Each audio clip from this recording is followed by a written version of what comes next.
Magandang umaga sa ating lahat. Monday, February 3, 2024. Ito po ang salita ng ating Panginoong Diyos na pagkain ng ating kaluluwa kuha sa Marcos 1:1 hanggang 20. Ito ang magandang balita tungkol kay Hesukristo na anak ng Diyos. Nagsimula ito nang matupad ang isinulat ni Propeta Isaias tungkol sa sinabi ng Diyos sa kanyang anak. Ipapadala ko ang aking mensahero. Mauna siya sa iyo upang ihanda ang daanan mo.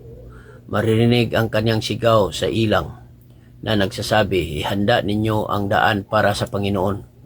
Tuwirin ninyo ang mga landas na kanyang dadaanan. At natupad ito noong dumating si Juan na tagapagbautismo roon sa ilang.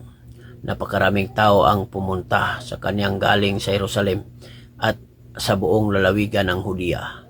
Nangaral si Juan sa mga tao, magsisi kayo at talikdan ang inyong mga kasalanan. Magpabautismo kayo para sa kapatawaran ng inyong mga kasalanan. Ipinahayag nila ang kanilang mga kasalanan at binabautismuhan sila ni Juan sa ilog ng Jordan. Ang damit ni Juan ay gawa sa balahibo ng kamilyo at ang sinturon niya ay gawa sa balat ng hayop. Ang kanyang kinakain ay balang at pulot-pukyutan. Ito ang ipinahayag niya. May isang darating na kasunod ko. Mas makapangyarihan siya kaysa sa akin. At hindi man lang ako karapat-dapat na maging alipin niya. Binabautismuhan ko kayo sa tubig, ngunit babautismuhan niya kayo sa banal na espiritu. Sa panahong iyon, dumating si Jesus mula sa Nazaret na sakop ng Galilea at nagpabautismo kay Juan sa ilog ng Jordan. Pagkaahon ni Jesus sa tubig, nakita niyang bumukas ang langit at bumaba sa kanya ang banal na espiritu tulad ng isang kalapati, at may busis na naririnig mula sa langit at nagsabi, ikaw ang minamamahal kong anak, na lubos kong kinalulugdan.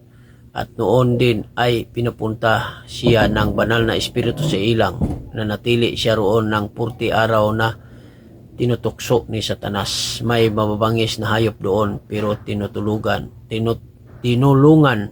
si Jesus ng mga anghel ng mabilanggo si Juan na tagapagbautismo.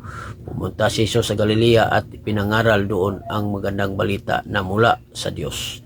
Sinabi niya, dumating na ang takdang panahon. Malapit na ang paghari ng Diyos. Pagsisihan na ninyo ang inyong mga kasalanan at maniniwala kayo sa magandang balita. Isang araw habang naglalakad si Jesus sa tabi ng lawa ng Galilea, nakita niya ang magkapatid na mangingisdang sina Simon at Andres. Naghahagi sila ng lambat. Sinabi ni Jesus sa kanila, sumunod kayo sa akin at gagawin ko kayong mangingisda ng mga tao. Iniwan nila agad ang kanilang mga lambat at sumunod sa kanya.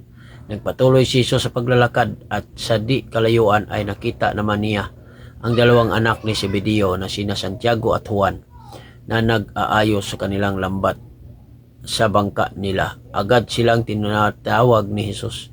Iniwan nila ang bangka, ang ama nilang Zebedeo at ang mga tauhan nila at sumunod kay Jesus. Ito po ang salita ng ating Panginoong Diyos. Don't forget to like, share my post. Thank you. God bless us all.